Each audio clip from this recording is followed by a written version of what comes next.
दोस्तों स्वागत है आपका अपने इस यूट्यूब चैनल पे जहां आपको वेस्ट बंगाल बोर्ड से रिलेटेड वीडियोस मिलती रहेगी। तो अगर आप वेस्ट बंगाल बोर्ड के स्टूडेंट हैं तो इस चैनल को जरूर सब्सक्राइब करें और बेल आइकन को दबाएं ताकि कोई भी लेटेस्ट वीडियो आपसे मिस ना हो। आज का जो हमारा टॉपिक है वो है थर्मल फिनोमेना पार्ट 3। ठीक है, इससे पहले हम लोगों ने पार्ट 1 एंड पार्ट 2 देखा। अगर आपने नहीं देखा तो जाकर उसे ज़रूर देखें। तो चलिए वीडियो को शुरू करते हैं।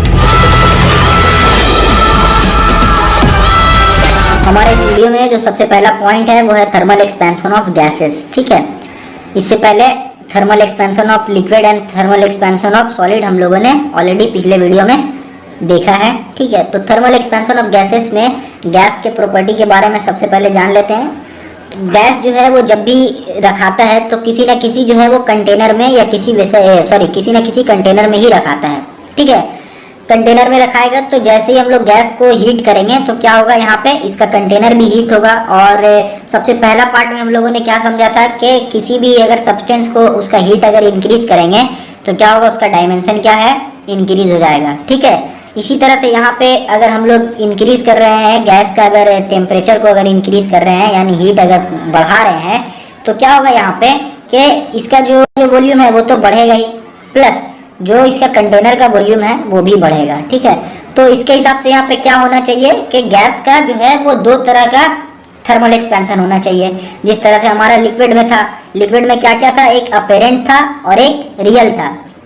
उसी तरह से यहाँ पे भी होना चाहिए रियल और अपेरेंट। लेकिन यहाँ पे जो है वो सिर्फ और सिर्फ रियल होता है, अपेरेंट नहीं होता है गैस के केस में। वो इसलिए होता है क्योंकि जो गैस का जो एक्सपेंशन है वो बहुत ही ज़्यादा होता है एज कम्पेयर टू इसके कंटेनर के। मतलब अगर कंटेनर अगर थोड़ा सा इंक्रीज कर रहा है इसका डायमेंशन तो गैस का जो है बहुत ज़्यादा डायमेंशन इंक्रीज कर जाएगा। तो गैस के कंपैरिजन में जो कंटेनर का डायमेंशन इंक्रीज हो रहा है वो बहुत ही ज़्यादा क्या है, नेग्लिजिबल है। इसीलिए इस वाले केस में, गैस वाले केस में जो है वो सिर्फ और सिर्फ रियल एक्सपेंशन रहेगा। गैस वाले केस में हमारा अपेरेंट एक्सपेंशन नहीं होगा। ठीक है,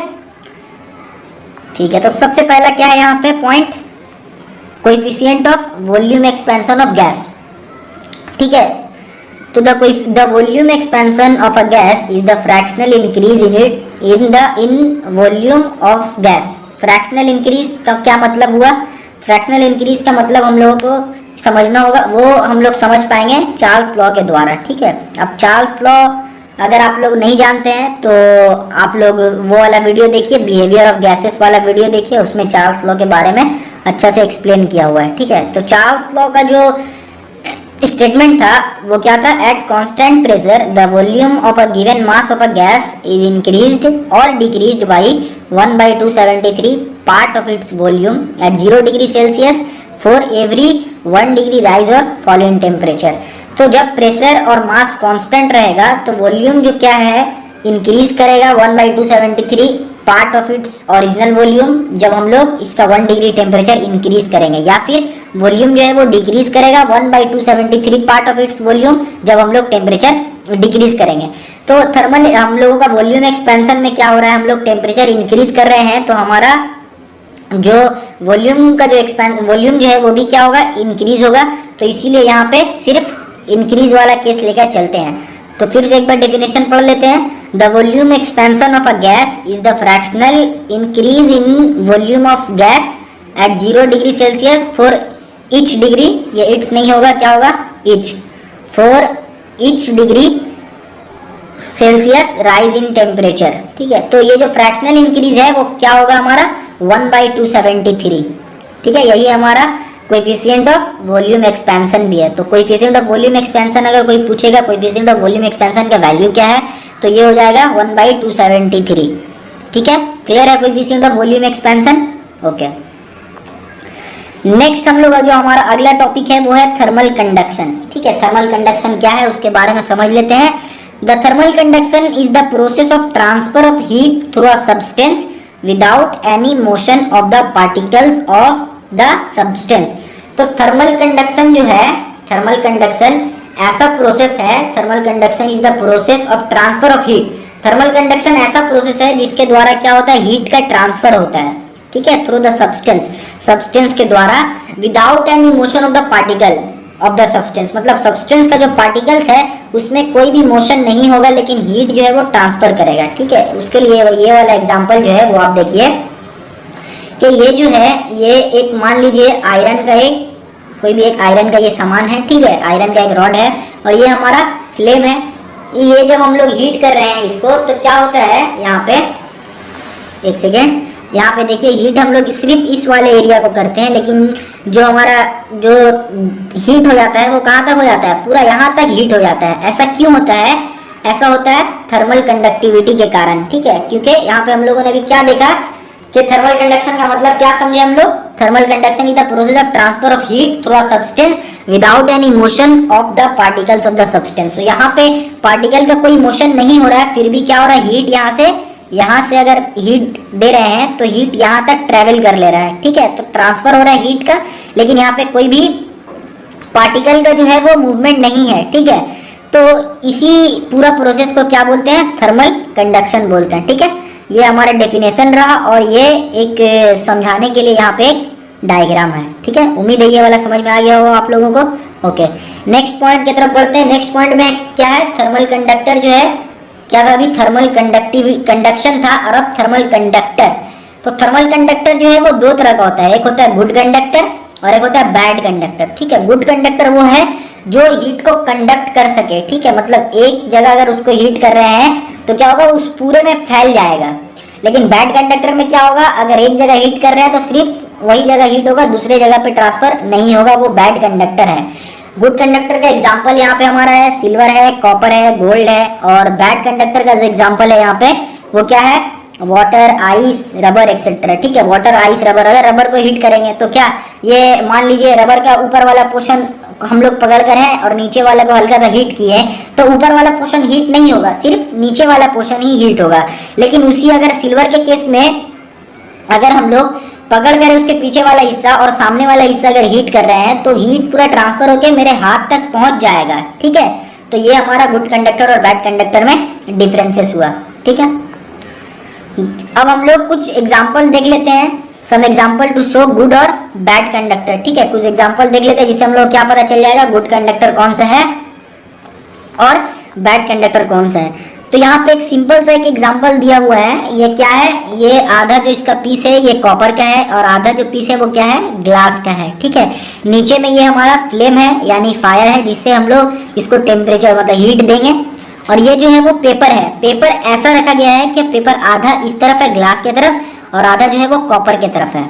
ठीक है, ये क्लियर है। ओके, तो जब हम लोग यहाँ पे हीट दे रहे हैं तो क्या हो रहा है, हीट देने से एक सर्टेन टेम्परेचर पे जाने पे ये जो कागज है वो ग्लास, ये जो कागज है वो ग्लास वाले की तरफ क्या हो जा रहा है, हीट हो जाए, मतलब ग्लास वाले की तरफ कागज जो है वो जल जा रहा है और कॉपर वाले की तरफ जो है वो कागज नहीं जल रहा है। ठीक है, कॉपर वाले की तरफ कागज नहीं जल रहा है। ऐसा इसलिए हो रहा है क्योंकि जो ग्लास वाले की तरफ हीट दे रहे हैं तो ग्लास जो है वो एक बैड कंडक्टर है, तो ये अपने पूरे तरफ हीट पूरा फैला नहीं पा रहा है। ठीक है, नहीं फैलाने के कारण क्या हो रहा है, ये जो हीट है वो पेपर पे पहुंच जा रहा है ज़्यादा, क्योंकि ये हीट जो है ये ग्लास में पूरा फैल नहीं पा रहा है, तो ये पेपर पे ज़्यादा पहुंच जा रहा है। ठीक है, पेपर पे पहुंचने के कारण पेपर जो है वो इग्निशियस टेम्परेचर अटेंड कर ले रहा है, जिसके कारण वो क्या हो रहा है, बर्न हो जा रहा है। ठीक है, लेकिन वही कॉपर वाले केस में हम लोग जो हीट दे रहे हैं तो हीट जो है वो क्या हो रहा है, कॉपर में पूरे कॉपर में ऐसा ट्रांसफर हो रहा है। ठीक है, यहाँ तक पहुंचने से पहले, पेपर से पहुंचने से पहले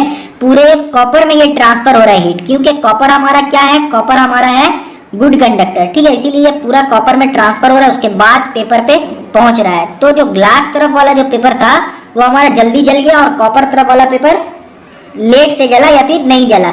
तो इससे ये समझ में आया कि ग्लास जो है वो बैड कंडक्टर है यानी, और जो हमारा कॉपर है वो क्या है, गुड कंडक्टर है। ठीक है, ओके, और भी आप एग्जांपल ले सकते हैं कि जैसा आप लोग ऑब्जर्व करते होंगे कि जब कोई लोहा का जो चेयर है वो अगर हम लोग छत पे रख देते हैं गर्मी के टाइम में तो क्या होता है, वो चेयर बहुत ज़्यादा गर्म हो जाता है, उस पर हम लोग बैठ नहीं पाते हैं। ठीक है, वो किस लिए होता है, वो होता है हमारा सन के कारण, वो क्योंकि गुड कंडक्टर है तो हीट को क्या कर लेता है, वो कंडक्ट कर लेता है और पूरा का पूरा चेयर जो है वो हीट हो जाता है। ठीक है, अगर हम लोग वुडन चेयर रखते हैं, मान लीजिए अगर लकड़ी का चेयर रखते हैं तो लकड़ी का चेयर क्या गर्म होगा, नहीं होगा, उतना ज़्यादा हीट उसमें नहीं पहुंचेगा, वो बैड कंडक्टर है, हीट को वो अपने अंदर नहीं ले पाएगा, वो बैड कंडक्टर है, इसीलिए वो क्या रहता है, वो ठंडा ही रहता है नॉर्मली, ठीक है। तो इससे भी हम लोगों को क्या पता चला कि जो वुड है वो बैड कंडक्टर है और जो आयरन था वो गुड कंडक्टर है। क्लियर है? ओके। नेक्स्ट हमारा जो टॉपिक है वो है थर्मल कंडक्टिविटी, ठीक है। थर्मल कंडक्शन हम लोगों ने देख लिया, थर्मल कंडक्टिविटी हम लोग देख लेते हैं। तो यहाँ पे सबसे पहले कुछ जो टर्म है वो किस चीज को डिनोट कर रहा है, किस चीज को इंडिकेट कर रहा है वो समझ लेते हैं। यहाँ पे जो क्यू है वो किस चीज को इंडिकेट कर रहा है, अमाउंट ऑफ हीट, ठीक है। कितना अमाउंट ऑफ हीट इस वाले फेस से इस वाले फेस में जा रहा है वो हो गया। एक्स जो है वो क्या है, थिकनेस है। थिकनेस मतलब यहाँ पे ये जो ये क्या है, ये ग्लास स्लैब है, ठीक है। ये रेक्टेंगुलर ग्लास स्लैब है, उसका ये थिकनेस है एक्स, ठीक है। और ए जो है एरिया ऑफ क्रॉस सेक्शन, मतलब ये वाला जो सेक्शन है उसका एरिया। और टी हमारा टाइम है, टाइम मतलब कितना समय के लिए हम लोग यहाँ से हीट जो है वो सेंड कर रहे हैं, वो टाइम हो गया, ठीक है। ये सब टर्म के बारे में समझ लिया, ओके। तो अमाउंट ऑफ हीट जो है मतलब कितना अमाउंट ऑफ हीट इस वाले फेस से उस वाले फेस में जाएगा, वो किसके प्रोपोर्शनल होता है, वो एरिया के डायरेक्टली प्रोपोर्शनल होता है। मतलब जितना ये एरिया ज्यादा होगा उतना ज्यादा अमाउंट ऑफ हीट क्या करेगा, फ्लो करेगा, ठीक है। सिंपल समझने का ये कॉमन सेंस ये है कि अगर हम लोग यहाँ हीट दे रहे हैं तो बड़े से एरिया में अगर यहाँ पे हीट देते हैं तो क्या होगा, वो ज्यादा हीट एब्जॉर्ब करेगा। तो हीट क्या हो गया, एरिया के डायरेक्टली प्रोपोर्शनल हो गया। θ1 माइनस θ2 का मतलब हो गया कि इन दोनों फेस के बीच में, ये मतलब ये वाला सामने वाला फेस और पीछे वाला फेस दोनों के बीच में टेम्परेचर का कितना डिफरेंस है वो हम लोगों को θ1 माइनस θ2 से निकल गया, जिससे वो क्या है, डायरेक्टली प्रोपोर्शनल है। मतलब जितना ज्यादा डिफरेंस होगा टेम्परेचर का फेस ए और फेस बी में, मतलब फ्रंट वाला फेस और बैक वाले फेस में, इस वाले फेस और इसके पीछे जो है वो वाला फेस में, जितना ज्यादा टेम्परेचर का डिफरेंस होगा तो उतना ज्यादा अमाउंट ऑफ हीट क्या करेगा, ट्रांसफर होगा, ठीक है। उतना ज्यादा अमाउंट ऑफ हीट यहाँ से उस तरफ, यानी इस वाले फेस से उस तरफ जाएगा, उतना ज्यादा हीट। तो क्या हो गया, अमाउंट ऑफ हीट यहाँ पे डायरेक्टली प्रोपोर्शनल हो गया difference between temperature of face 1 and face 2, मतलब फ्रंट वाला फेस और पीछे वाला फेस में, ठीक है। और डायरेक्टली प्रोपोर्शनल टू टाइम, जितना ज्यादा समय के लिए हम लोग इसको हीट प्रोवाइड करेंगे उतना ज्यादा अमाउंट में हीट क्या होगा, फेस ए से फेस बी में ट्रांसफर होगा। ये हमारा फेस ए है और इसके पीछे वाला जो फेस है वो क्या है, फेस बी है, तो उतना ज्यादा अमाउंट में हीट ट्रांसफर होगा। और x जो है वो इनवर्सली प्रोपोर्शनल है, यानी जितना ज्यादा अगर x रहेगा उतना कम अमाउंट ऑफ हीट फ्लो होगा। तो x क्या है, x यहाँ पे है थिकनेस, ठीक है, इस ग्लास स्लैब का थिकनेस। तो थिकनेस जितना ज्यादा होगा उतना कम अमाउंट में हीट वहां पहुंचेगा, ठीक है। Clear, okay. जब हम लोग ये डायरेक्टली प्रोपोर्शनल का साइन यहाँ से हटा रहे हैं तो यहाँ पे हमारा इक्वल टू आ रहा है और उसके साथ एक के आ रहा है। ये प्रोपोर्शनलिटी का साइन हटाने से इक्वल टू आया है और एक हमारा कांस्टेंट आया है, ठीक है। और ये जो कांस्टेंट है उसी को हम लोग क्या बोलते हैं, कोएफिशिएंट ऑफ थर्मल कंडक्टिविटी, ठीक है। ये जो कांस्टेंट है उसी को हम लोग क्या बोलते हैं, कोएफिशिएंट ऑफ थर्मल कंडक्टिविटी, ठीक है। और अगर मान लीजिए ये जो ए है, ठीक है, ए का मतलब ये जो एरिया है और ये θ1 माइनस θ2 और ये t और ये थिकनेस, अगर मान लीजिए सब 1 रहा, मतलब एरिया का वैल्यू भी 1, टाइम का वैल्यू भी 1 सेकेंड हो गया और ये जो थिकनेस है वो भी 1 हो गया और टेम्परेचर का डिफरेंस भी अगर मान लीजिए 1 डिग्री सेल्सियस या फिर 1 केल्विन है, तो यहाँ पे क्या होगा, Q जो है वो K के बराबर हो जाएगा, ठीक है। यानी K जो है वो Q के बराबर हो जाएगा। तो इससे कोएफिशिएंट ऑफ थर्मल कंडक्टिविटी का डेफिनेशन आता है। तो coefficient of thermal conductivity of the material of a substance क्या होता है, न्यूमेरिकली इक्वल हो जाएगा किसके, quantity of heat that conducts in unit time. Quantity of heat यानी Q के इक्वल हो जाएगा that conducts in unit time, मतलब टाइम जो है वो यूनिट टाइम, मतलब टाइम जो है वो 1 सेकेंड रहेगा। और क्या, यूनिट एरिया, यानी एरिया भी जो है वो 1 हो जाएगा। एंड है the difference of temperature between its and faces being 1 degree, मतलब θ1 माइनस θ2 भी 1 डिग्री रहेगा। तो क्या हो जाएगा कि A1 है, ये भी 1, ये भी 1, ये भी 1, तो सब 1 1 इंटू क्या हो जाएगा, सिर्फ 1 आएगा। और जब K से 1 इंटू होगा तो सिर्फ क्या बचेगा, K। तो क्या हो जाएगा, Q is equal to K, ठीक है। इसका डेफिनेशन जो है वो कोएफिशिएंट ऑफ थर्मल कंडक्टिविटी का डेफिनेशन जो है वो आपके बुक में दिया हुआ है।